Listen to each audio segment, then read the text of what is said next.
வணக்கம் ரகுமான் சார். வாங்க ஸ்னேகன் சார். பாட்டு சொல்லி கொடுத்தீங்களா சுபாக்கு? சொல்லி கொடுத்துட்டேன். ஓகே, அப்ப பாட்டு போயிடலாமா? போயிடலாம் sir. Take music.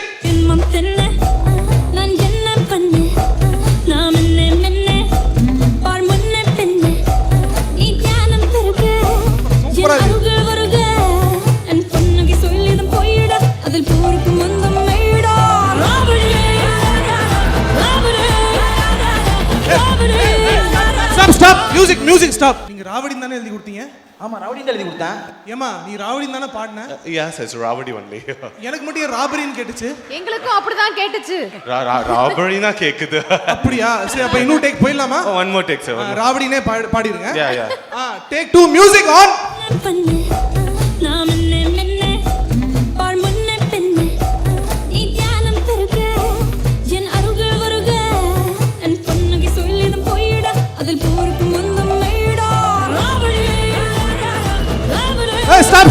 Stop.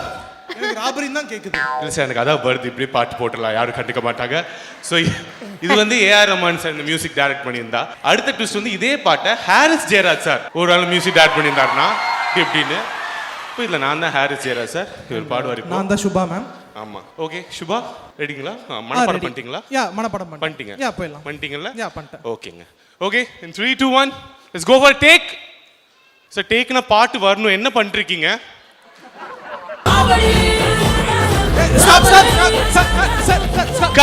Cut. என்னம்மா என்ன சார், நான் தான் பாடிட்டு இருக்கேன் சார். யார் சார் உங்க? என்ன சார் பிரச்சனை உங்களுக்கு? என்னம்மா பேசுற? ஒரு ஹாரிஸ் ஜெயராஜ் சார் பாட்டுனாலே ஒரே லைன் ஒரு 3-4 பேர் பாடுவாங்க. அதுதான் நியதியே. அப்படிதான் பாடுறாங்க.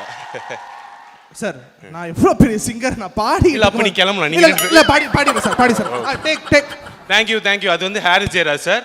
இன்னும் ஒரே ஒரு பெரிய மியூசிக் டைரக்டர் இருக்காரு. இதே பாட்டை இசைஞானி இளையராஜா சார்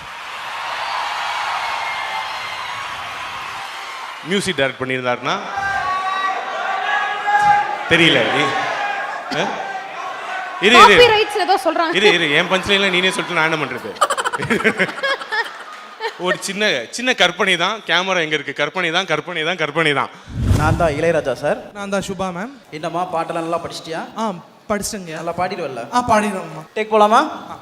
டேக். ஆஃப் பண்ணுங்க. உனக்கு மியூசிக் பத்தி ஏதாச்சும் தெரியுமா?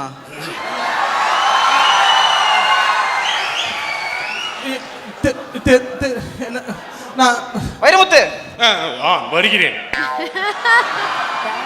இவங்களுக்கு நீங்க லிரிக்ஸ் சொல்லி கொடுத்தீங்களா இல்லையா? ஐயா, நான் ராவடி என்றுதான் கூறினேன். ஆனால் அவர்கள் ராவாக அடித்துவிட்டு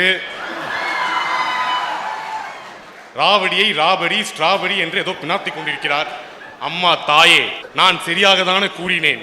நானும் ராவடின்னு தான் பாடினேன் ஐயா. நீ இப்படியே எடுத்து பேசிட்டு வச்சுக்கவேன், கேஸ் போட்டுருவேன். ஐயா, நமது படத்துக்கே கேஸ் போட முடியாது ஐயா. ஐயா, நான் அவர்கள் பாடும் பாட்டு தப்பு என்று நினைத்துதான் கேஸ் போடுவேன் என்று சொன்னேன். நான் அதற்கு கேஸ் போடுவேன் என்று சொல்லவில்லை. நீங்க தான் தப்பா புரிஞ்சிட்டு இருக்கீங்க சாரை பத்தி.